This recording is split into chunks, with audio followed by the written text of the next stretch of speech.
Good evening everyone. প্রথম nursing একাডেমিতে আপনাদের স্বাগত। প্রথম নার্সিং একাডেমি আগরতলার এমন একটি নার্সিং একাডেমি যেটা আমাদের কনসেপ্টের উপরে ভিত্তি করে তৈরি করা হবে স্টুডেন্টকে for NORCET, RRB, NO and CHO. সেই পারপাসে আজকে সিএইচওরই একটা টপিক, খুব গুরুত্বপূর্ণ টপিক, সেটা হলো ডেমোগ্রাফিক সাইকেল নিয়ে আলোচনা। ডেমোগ্রাফিক সাইকেল সবাই আশা করি মোটামুটি জানে। এই ডেমোগ্রাফিক সাইকেলের মধ্যে আমরা পড়ি ডেমোগ্রাফিক সাইকেল জিনিসটা আসলে কি সেটা নিয়ে আমরা সাইকেল, সেটা আমরা এই গ্রাফটা অনেকখানে পাই, অনেক জায়গাতে পাই। সেটা হলো কি ডেমোগ্রাফিক সাইকেলের মেথড এবং ডেমোগ্রাফিক সাইকেলের প্রসেস। সাইকেলটা কেন আনা? এই ডেমোগ্রাফিক সাইকেল দিয়ে আমরা বুঝি আমাদের হেলথের স্ট্যান্ডার্ড কিরকম চলছে। সেটা মানে কি, ডেমোগ্রাফিক সাইকেল দিয়ে আমরা বেসিক্যালি আমরা 5টা স্টেজে পড়াশোনা করি। সেটা কি first stage, second stage, third stage, fourth stage and fifth stage. সেই গ্রাফটা দেখলে আমরা স্পষ্ট বুঝতে পারি যে রেড কালার ইন্ডিকেট করছে ডেথ রেটকে আর ব্ল্যাক কালার ইন্ডিকেট করছে বার্থ রেটকে। আমাদের এখন সিবিআর মানে ক্রুড ডেথ রেট আর সিবিআর খুব ক্রুশিয়াল। কেন? For the population control. For the population control first stage যেটা নিয়ে আমরা আলোচনা করি সেটা কি, সেটাকে বলা হচ্ছে হাই স্টেশনারি। কেন নামটা হাই স্টেশনারি? কারণ স্টেশন আমি যদি এটাকে ধরি সেটা হাইতে আছে, that is called the high stationary, যার মধ্যে বার্থ রেট এবং ডেথ রেট ইকুয়াল ভাবে চলছে। সেই স্টেজে কারা পড়ে? যার মধ্যে বার্থ রেটও খুব ভালো, ডেথ রেটও খুব ভালো। দ্যাট মিন্স আমাদের ফ্যামিলি প্ল্যানিং আমরা ভালোভাবে করতে পারছি না, সেটা তার জন্য বার্থ রেট হাই, এবং আমাদের হেলথ সিস্টেম খুব ভালো, এই কারণে আমাদের ডেথ রেট কম, যার কারণে বার্থ রেট এবং ডেথ রেট কম হয়। কিন্তু এখানে বার্থ রেট এবং ডেথ রেট হাই, মানে যেভাবে মরছে সেভাবে জন্মাচ্ছে। মানে আমরা এখন হেলথ ফেসিলিটিও ভালো দিতে পারছি না, ফ্যামিলি প্ল্যানিংও ভালো করতে পারছি না। এর মানে হলো এটা কারা পড়ে এই সমস্ত জায়গাতে?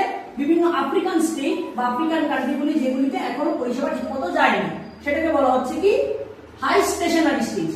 যখন স্টেশন থেকে একটু নাড়াচাড়া করে সেটা হলো কি কি নামছে? ডেথ রেট নামছে। ডেথ রেট লাল কালি দিয়ে আমরা ডেথ রেট কে বোঝাই, ডেথ রেট নামছে। এই ডেথ রেট নামা মানে আমাদের হেলথ সিস্টেম খুব ভালো হচ্ছে, আর বার্থ রেট উপরে উঠছে, মানে ফ্যামিলি প্ল্যানিং খুব কি হচ্ছে? ভালো না, খারাপ হচ্ছে। কারণ বার্থ রেট হাই হচ্ছে মানে কন্ট্রাসেপটিভের ফেলিয়ার কে ইন্ডিকেশন করে। তখন আমরা কি বলি? আর্লি এক্সপ্যান্ডিং, মানে কি অতি সম্ভব পপুলেশন গ্রোথ হবে, পপুলেশন এক্সপ্লোশন হবে। এই সমস্ত কান্ট্রিতে কারা পড়ে?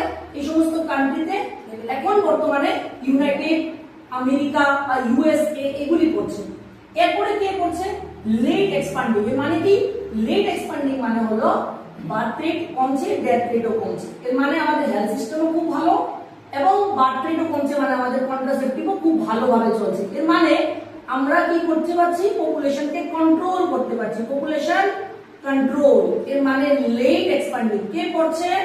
ইন্ডিয়া পড়ছে। ইন্ডিয়া আমাদের কোন কান্ট্রিতে পড়ে? লেট এক্সপ্যান্ডিং স্টেজে পড়ছে। আমাদের টার্গেট কি? আমাদের টার্গেট হলো আমরা লেট এক্সপ্যান্ডিং এ যাব না, আর্লি এক্সপ্যান্ডিং এ যাব না। আমাদের টার্গেট হলো লো স্টেশনারিতে যেতে হবে আমাদের টার্গেট। কেন আমরা লো স্টেশনারিতে যাব? তাতে ডেথ রেটও কম হয়, বার্থ রেটও কম হয়, তাহলে আমাদের পপুলেশন কন্ট্রোল হবে, কন্ট্রোল হবে। এই সমস্ত জায়গাতে কারা আছে? এখন বড় বড় কান্ট্রিগুলো আছে, বিশেষ করে কারা? ইংল্যান্ডের মতো দেশগুলো আছে। নাম হলো লো স্টেশনারি। এরপরে হলো ডিক্লাইনিং। ডিক্লাইনিং মানে ডেথ রেট তো আর কমছে না, কারণ ডেথ রেট সমান, বার্থ রেট নামছে, মানে দ্যাট মিন্স এই ক্ষেত্রে পপুলেশন গ্রোথই হচ্ছে না। এই সমস্ত কান্ট্রিগুলো একদম নিচের দিকে, ডিক্লাইনিং আমরা যাব না। আমাদের টার্গেট কি? লো স্টেশনারি মোডে আমরা আছি। সো আমাদের বেসিক্যালি যখন আমরা নর্সেট নিয়ে পড়াশোনা করি বা আরআরবি নিয়ে পড়াশোনা করি বা এনও নিয়ে পড়াশোনা করি, আমাদের পুরো চারটা দরকার নেই। তাহলে দরকারটা কি? আমাদের দরকার স্টেজগুলো, যে আর্লি স্টেশনারিতে কারা পড়ছে, লো স্টেশনারিতে কারা পড়ছে, আর্লি এক্সপ্যান্ডিং এ কারা পড়ছে, হাই স্টেশনারিতে কারা আছে। আমাদের মনে রাখতে হবে আমরা এখন বর্তমানে ইন্ডিয়ার কোন স্টেজে আছি? আমরা এখন আছি লেট এক্সপ্যান্ডিং, মানে আমাদের এক্সপ্যান্ড হচ্ছে কিন্তু দেরিতে এক্সপ্যান্ড হচ্ছে, মানে পপুলেশন গ্রোথ আছে কিন্তু কম গ্রোথ আছে। বেসিক্যালি এই সমস্ত কোশ্চেন থেকে যখন ভেতর থেকে কোশ্চেন হয় তখন আমাদের কারেন্ট সিচুয়েশন গুলি জানতে হয়। আমাদের এখন বর্তমান ইন্ডিয়াতে আমরা যদি দেখি কারেন্ট টিএফআর মানে টোটাল ফার্টিলিটি রেট কত চলছে? বর্তমানে টোটাল ফার্টিলিটি রেট চলছে 1.9। আমাদের ইন্ডিয়া গভর্নমেন্ট একটা টার্গেট দিয়েছে, সেই টার্গেটটা কি? যদি নেট রিপ্রোডাকশন রেট যদি 1 করতে হয় তাহলে টিএফআর মানে টোটাল ফার্টিলিটি রেটকে 2.1 এর নিচে নামাতে হবে। এই টিএফআর যদি আমি 2.1 করতে যাই তাহলে কাপল প্রোটেকশন রেটকে 60% এর অ্যাবাভ করতে হবে, তাহলে আমাদের নেট রিপ্রোডাকশন রেট 1 আসবে। সেটা আমাদের তখনকার ডাটা, আমরা ডাটা শেয়ার করছি sample registration system May 2026, that means আমরা একদম কারেন্ট ডাটা শেয়ার করছি। কারেন্ট ডাটাগুলো আমাদের এই সমস্ত এক্সামে খুব ক্রুশিয়াল। আর বিশেষ করে আমরা যখন কোনো কম্পিটিটিভ এক্সাম দিতে যাই তখন কম্পিটিটিভ এক্সামে পুরনো ওল্ড ডাটার সাথে সবসময় নিউ ডাটা কম্পেয়ার করে করতে হয়। আরো বিশেষ করে জানতে গেলে আমাদের কিন্তু এই সমস্ত নার্সিং একাডেমিতে ঢুকতে হয়, কারণ আমরা যদি মনে করি যে সিম্পল একটা নোট বানাবো, নোট নিয়ে পড়বো, তাহলে আমাদের বেসিক্যালি হয়ে যাবে, সেটা একদমই না।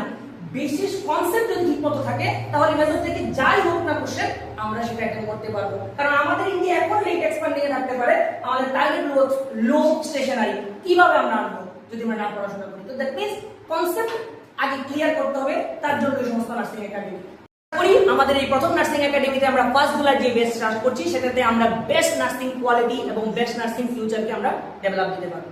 ধন্যবাদ।